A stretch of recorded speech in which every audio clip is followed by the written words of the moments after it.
Hello, good morning, everyone. Okay, so we'll start with our 11:40 session now. I'd like to introduce you to the speaker for this session, which is Ian Lewis from Be Proud, and he's going to talk about asynchronous Python programming. On it. Good morning. So I'm going to be talking about asynchronous Python programming, and I'm told that my English is a little bit fast, so I'm sorry about that. But we have a lot to talk about, so I'm going to kind of try to go through pretty fast, and so that I can get through all of my entire talk. But so first off, I want to basically do a little bit of an introduction. My name's Ian Lewis, and I work here in Tokyo at a company called Be Proud, and we do a lot of Python web programming. And so I like to do Python and Japanese and fixing stuff, just broken things. But basically, what I want to talk about today was asynchronous programming and kind of its similar topic, concurrent programming. But one of the reasons why concurrent programming is such a topic is that it's so complex. And one of the reasons why it's complex is because people write code and then they can't understand what it does later because it's too complex, even though they wrote it. So this is a famous quote by a famous computer scientist. His name is Edward Dijkstra, and he says, one of the computing scientists' maiden challenge is not to be confused by his own complexities of his own making. So things that he made himself, he can't even understand.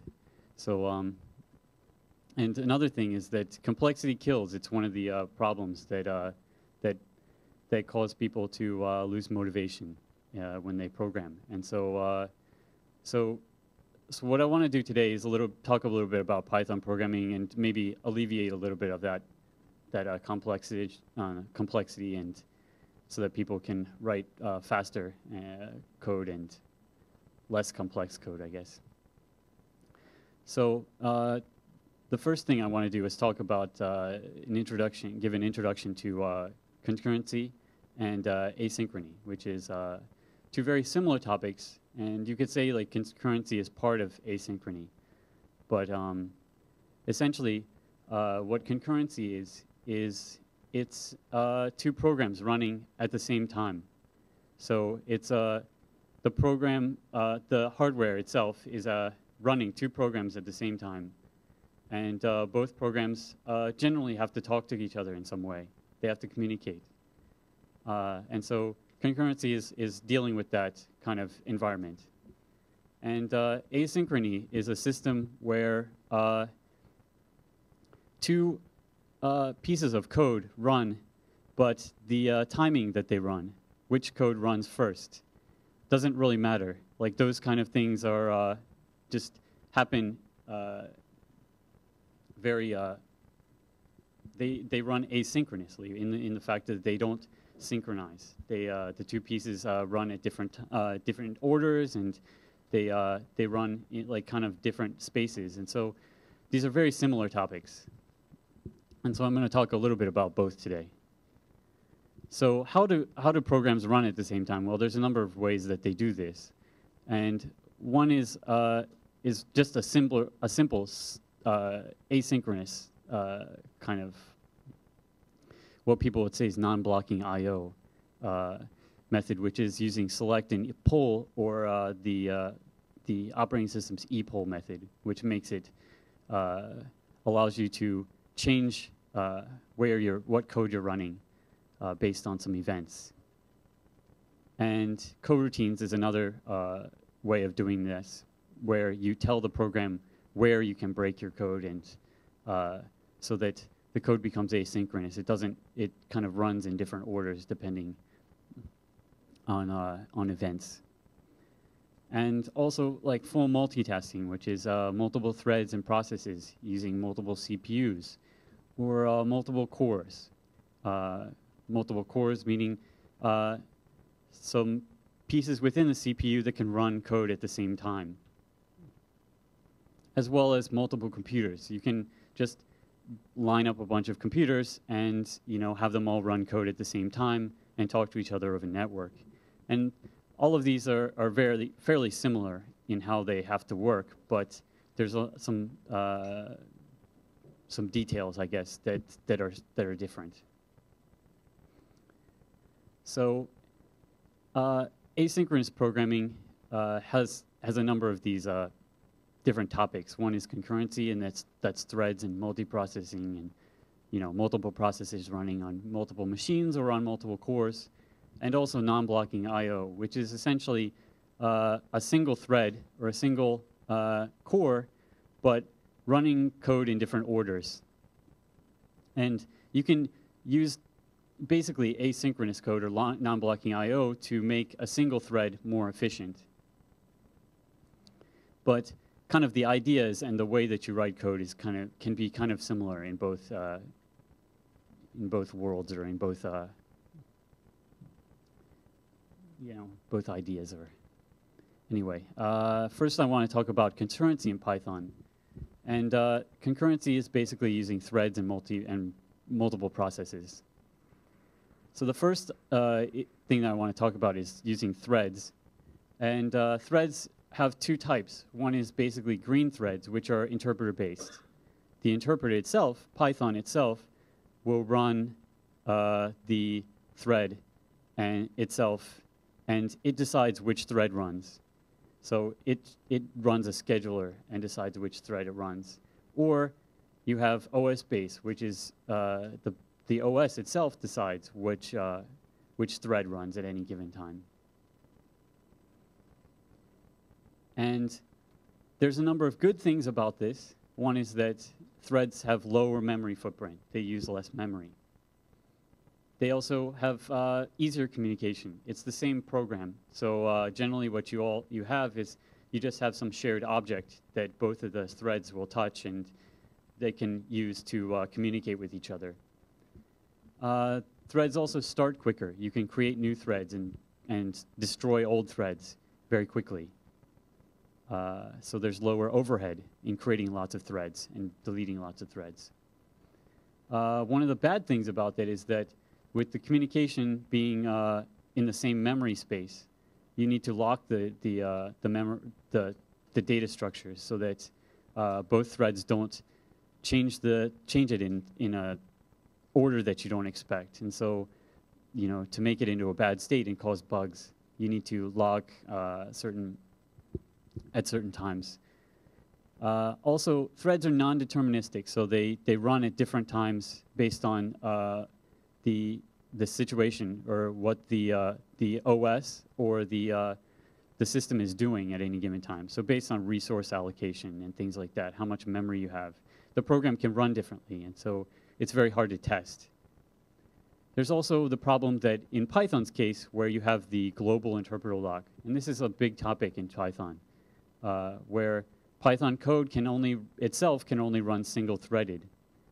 And this can cause some problems, but we can see like that it's also doesn't make threads completely worthless, but it can complicate things or make threads not work as well as you might expect them to.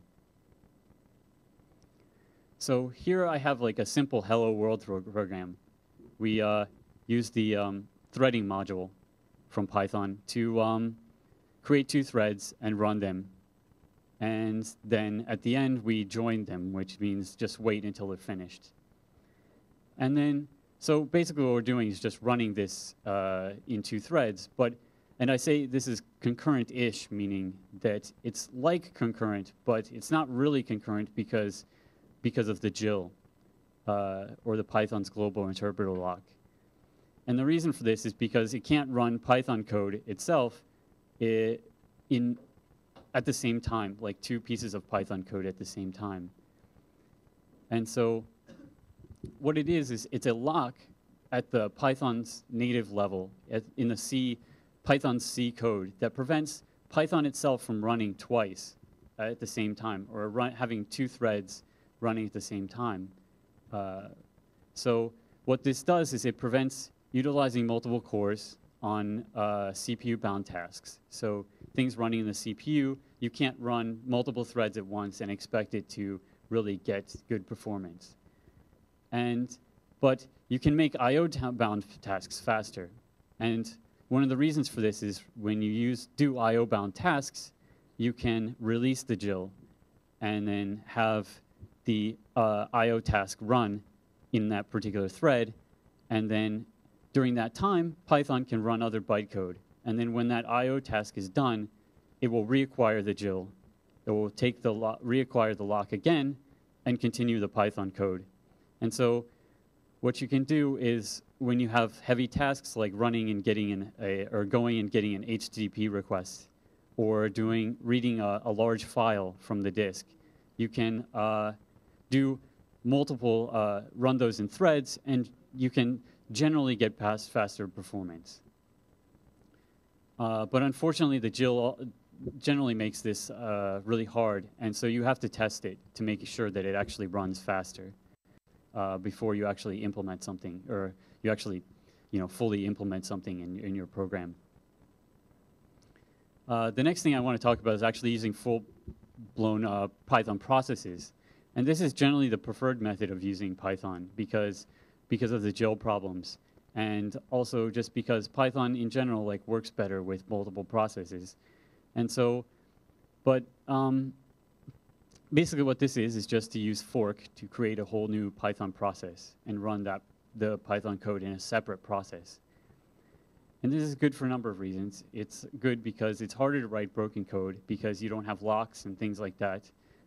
Generally, you have to communicate in some other, it's a little bit more difficult to communicate, but you have to do it in such a way that your code is somewhat easier to understand. Like, you know where you're communicating and what things will happen. You also don't have these JIL problems. But the problem is that it also uses more memory than using threads. Also, starting processes takes longer. So if you're starting up a lot of new processes, or you're deleting or stopping a lot of processes, it can take a long time to reclaim the memory and things like that.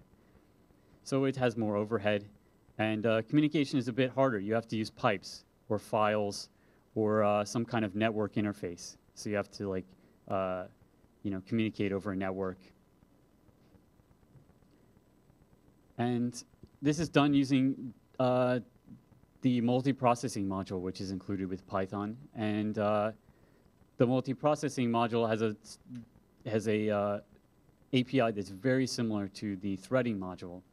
And so what this does is it handles all the communication between processes behind the scenes. So what it'll do is you can give it a Python object, and it'll pickle it and send it through a pipe and unpickle it on the other side, and you'll have, or it'll serialize it and deserialize it on the other side, so that you can almost pass Python objects between processes seamlessly. So it's very convenient module. So the next thing that I want to talk about is non-blocking I/O style of asynchronous programming. And the first way that method I want to talk about is coroutines. And these are somewhat difficult to understand if you are not familiar with functional programming languages or languages that where coroutines are used widely. But what coroutines is they essentially tell the program where it can stop and where it can start. You give it breakpoints where the code can jump to other code. So say if you go out and you tell you want to do an HTTP request, and you say create a socket, and it sends out some data, or you want to get some data. Well, that data doesn't come back right away, so you don't have to necessarily wait for it. You can just kind of leave that socket where it is, and then when your program hits another breakpoint, your program can check that socket and see if the data is ready or not. And so if you just leave the socket where it is and go and do other stuff, you can kind of make more efficient code. And so it just gives you breakpoints where you can check to see if some other process or some other server or communication is ready for you to process. And one of the good things about this is that it's low overhead. There's no switching between threads. There's no switching between processes. It's shared memory, so like all the memory runs in the same way, or runs in the same memory space. So there's no extra memory that you need to allocate or have deal with. And it's deterministic. It runs the same every time, given the fact that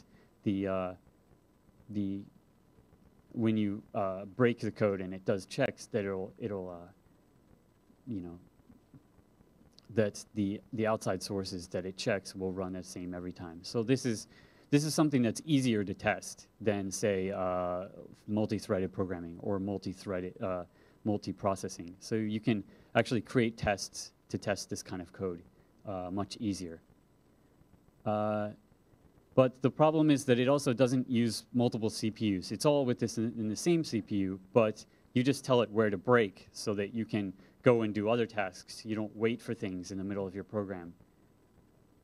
And so, but the other thing is also that anything blocks. So like, because you're not using multiple CPUs, if you go out and read an HTTP request, or you do something that read a really big file, that file will, and you wait for it, then it can block your whole program. It won't wait for things without you telling it where the breakpoints are, where things can break, so that you can go do other things.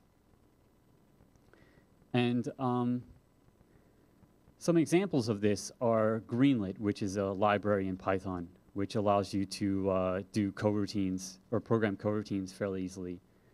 And another one is tasklets in stackless Python. Stackless Python is a implementation of Python that creates mini processes or mini threads that basically processlets that kind of like how Erlang does, so that you can have multi-processing or do like concurrent programming without too much overhead. But this has a tasklet, which is kind of a neat little feature in tasklet Python. And the next thing I want to talk about is events. Coroutines, by the way, if you look at Greenlit or tasklets, the main way of telling a program where to break or where you can go and do other code is in the yield statement in Python. The next thing I want to talk about is events. And events are essentially just something that's, it uses an operating system feature. This is essentially a feature of Unix operating systems, in particular Linux and BSD style Unix operating systems, that allow you to check if the state of a file, what do I want to say, a file pointer. Essentially, you have things like sockets, or when you communicate with other servers, you create a socket, but that's just essentially a file pointer. And what you can do is when that file pointer changes state, i.e. the data is ready for you to process, like you've done a HTTP request and that server has sent the data back, then the operating system will know that that state has changed, and it will tell your program that by through the select or the epoll and select poll or epoll methods to tell your program that it's ready. And so your program can then change state and go and process that code and then come back to where it was.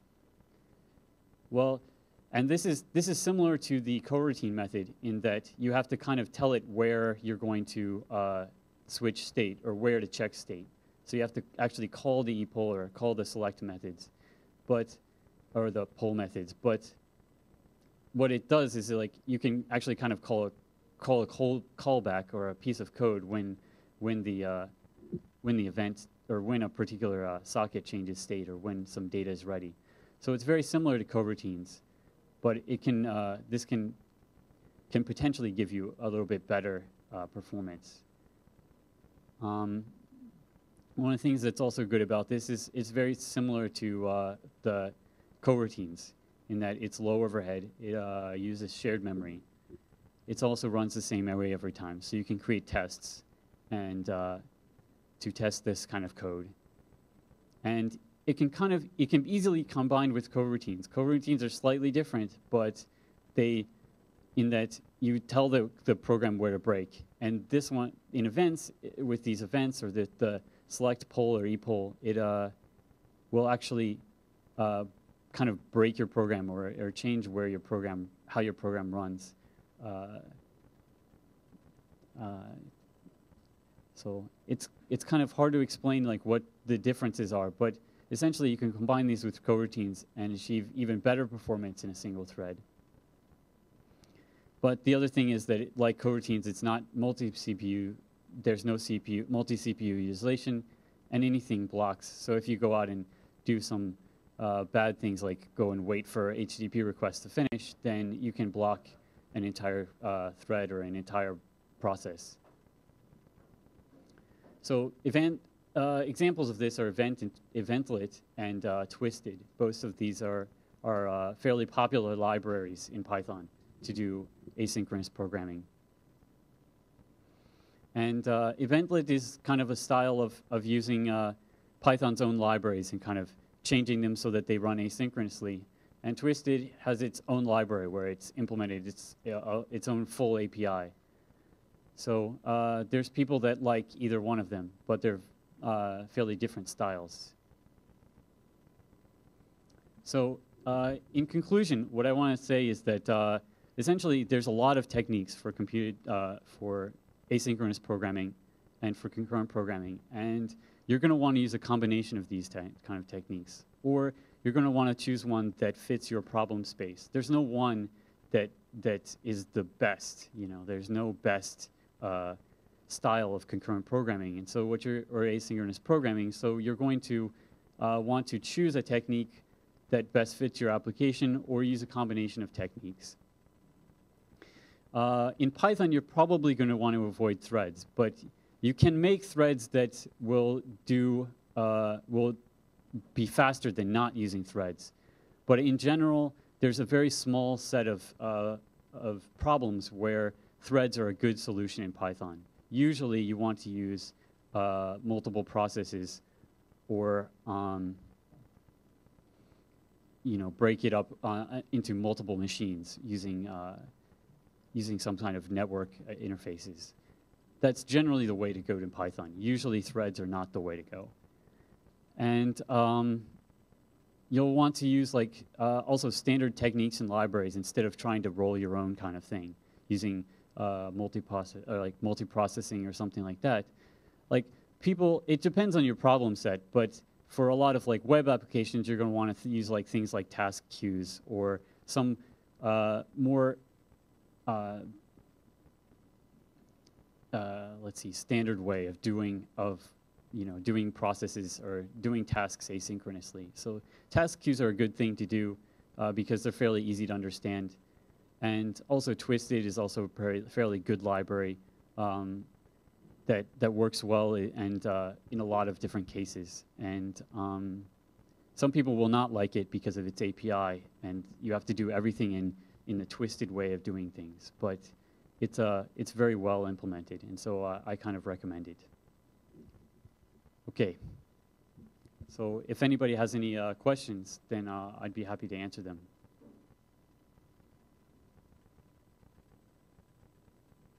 Nobody's brave. Sure. So what is the outlook of getting rid of the GIL? Is there any plan to get rid of GIL? Well, there have been a number of times where people have tried to get rid of the GIL, and it hasn't really worked out very well in that it made multi-threaded processes or multi-threaded programs faster, but it made single-thread programs slower because of the context switching and checking and things like that. And so They have started to make progress in that way in Python 3, but I'm not aware of any plans to completely remove it, but it's getting slightly better than it has been in the past. Also, some other implementations do not have a GIL, like say if you use Jython, which is the Java implementation of Python. It does not have a GIL, and so it can run multiple threads fairly well. So it depends also on like what implementation of Python you use. Does anyone else have a question?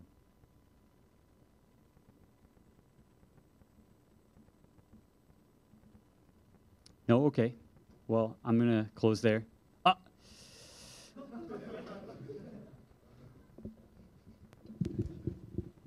Thank you for the session. And as a web architect, do you have any? There's some common. What can I explain this? Common architecture for using these concurrent libraries, or I mean, so if you get some multiple requests from the client, you need some more faster way to receive those requests. But if you do some more heavy processes, you have to use the multiprocessing. So do you have any reverse directory for using these libraries or architecture? Can you say the last part again? So I'd like to know, do you have any reverse directory for a directory? Yeah, a root playbook for using this library, because I think that you don't use the non-blocking I/O library itself, only itself. You're using the multiprocessing and then non-blocking I/O style. So if you have some playbook for them, could you give us some samples for that? I think that it really depends on the problem that you want to do, that you want to solve, whether you would use multiprocessing or threads directly, or whether you would use something like a task queue. Or, but in terms of a directory, I would say like probably the best thing to do is just to search for the kinds of the libraries in Python, and Python has a Python package index, which will allow you to search for Python packages there, and you can do searching for a number of libraries, like by searching for concurrent or for asynchronous or something like that, and look for some libraries. That Python that index is called PyPy, by the way, PYPI. And but in terms of a directory, I'm not sure that there's anything like that I can really point you to. So I would say just kind of take a look at the different libraries and the styles of each one. And my recommendation would be to, if you're not really familiar with it, to try and use a library or use something that's already been implemented, instead of using multiprocessing or using threads directly. I hope that answers your question.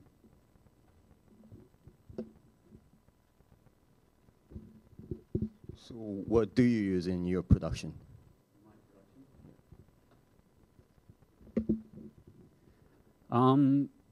For my work, we mostly task queues, because we do mostly web programming. And so what we usually use it for is when an HTTP request from a client comes, and we can't finish all of the code at this, like before we want to get send a response back to the client, to the browser. So like there's a lot of kind of heavy code that you'd have to like maybe go off and ask Twitter for some data or something like that, and so that can take a long time, and so you don't want to wait for Twitter, because half the time it's broken anyway, And so, you want to do that in the background. So you can either put that data in like the database and then run a cron job in the background or something. But it's generally better just to use some kind of task queue. And for task queues, we usually use a library called Celery, which is a very popular, at least recently it's been very popular in terms of as a task queue.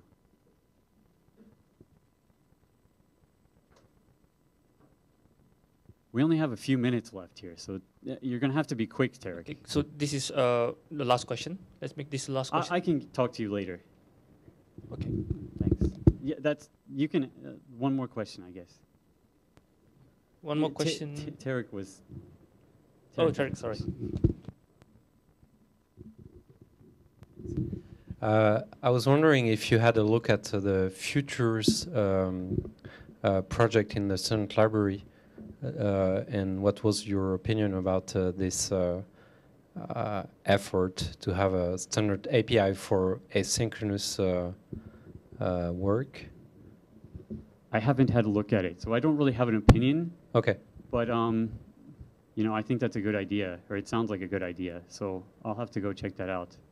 All right. Definitely. All right. Thanks. Okay, thank you, everyone. So I think we can close this session.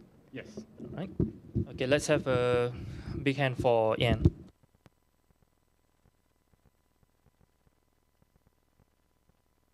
All right, next will be lunchtime.